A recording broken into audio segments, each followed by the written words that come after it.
Salut, c'est William de Dr Excel. Aujourd'hui, on va étudier la fonction nb.si, la fonction nombre si, qui va nous permettre de compter les valeurs qui respectent une certaine condition. Donc on va voir ensemble plusieurs exemples qu'on va prendre ensemble, et je t'encourage à télécharger le fichier qui est juste en dessous de la vidéo. Comme ça tu pourras, c'est le fichier final qu'on va faire, comme ça tu pourras suivre avec toutes les formules sous les yeux, et ce sera plus facile pour toi, et puis comme ça tu auras accès aussi à la formation gratuite et aux 3 guides offerts pour devenir un pro d'Excel. Donc le lien est juste en dessous de la vidéo si tu veux y avoir accès. Donc la fonction nb.si, elle permet de compter le nombre de valeurs qui respectent une certaine condition. Donc par exemple ici j'ai un tableau de produits avec qui l'a vendu, le type du produit, sa couleur, etc., etc. Et moi je veux compter par exemple, je veux compter quoi? On va compter le nombre de, je sais pas, moi le nombre d'armoires qui ont été vendues. Donc le nombre de lignes où il est marqué armoire. Donc je vais compter le nombre, premièrement, la plage en question, la plage qui contient le critère que je veux vérifier. Donc ici, ça va être le nom du produit. Et ensuite la valeur que je veux vérifier. Donc par exemple, si je veux que ce soit que les armoires, je vais faire nb.si de la zone qui contient le critère du produit et puis le nom du produit que je veux. Donc ça me dit que j'ai vendu 15 armoires par exemple. Donc ça, c'est l'utilisation de la fonction nb.si. Après, tu peux aller plus loin. Si tu as plusieurs conditions, tu peux aller vers nb.si.ans, qui en fait c'est le même fonctionnement. Simplement, on dit que c'est un ensemble de conditions. Donc c'est le nombre de valeurs avec un ensemble de conditions. Et le fonctionnement, il est à peu près le même. Simplement, tu peux préciser plusieurs critères. Donc ici, pareil, on va dire par exemple la colonne qui contient tous les produits, le nom du produit que je veux, si je veux toutes les armoires, et puis je veux qu'elle soit verte par exemple. Donc je vais sélectionner la plage qui contient le critère numéro 2, la couleur, et puis la couleur que je veux. Et on a dit quoi? On a dit vert. Yes, et ça me dit que j'en ai vendu 6. Pour ces deux formules, ici, on a dit... on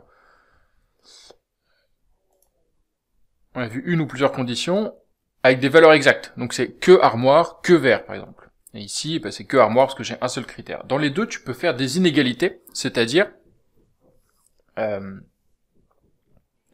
prendre toutes les lignes qui ne remplissent pas une condition exacte, mais qui prennent plusieurs conditions. Par exemple, je peux dire... je veux savoir le nombre de produits dont le prix est supérieur à 150 €, par exemple.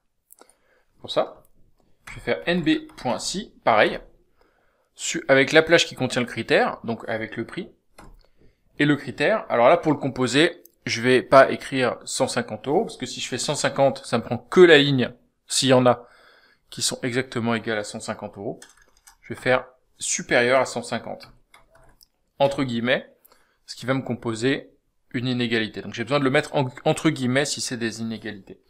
Et pareil, je valide. Donc ça me dit 71 produits, 71 lignes, supérieures à 150 €. Donc là, elles sont pas triées, donc c'est un peu compliqué.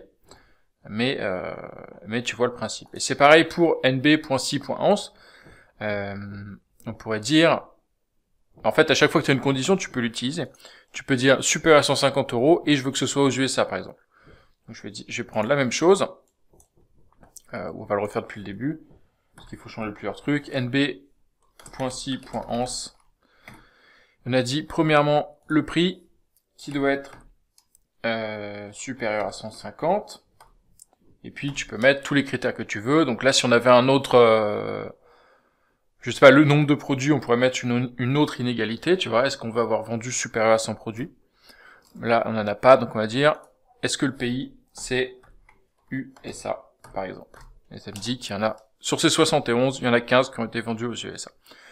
Donc, voilà comment utiliser la fonction nb.si et on va dire son prolongement, nb.si.ans, nombre si et nombre si-ans, pour compter les valeurs dans un tableau qui respecte un critère pour nombre de si, et puis plusieurs critères pour nombre si-ans. Je te laisse télécharger le fichier juste en dessous si tu veux tester un peu des combinaisons un peu différentes. et voir si ça marche bien chez toi. Et puis d'ailleurs, je te laisserai me dire dans les commentaires comment tu vas l'utiliser, quelle utilisation tu vas en faire. Donc sous la vidéo, tu as aussi le lien vers les formations gratuites pour devenir un pro d'Excel et puis toutes les autres formations. Et moi, je te dis à bientôt pour une nouvelle vidéo. Oublie pas de t'abonner pour être prévenu dès que la prochaine vidéo est publiée. Salut, ciao.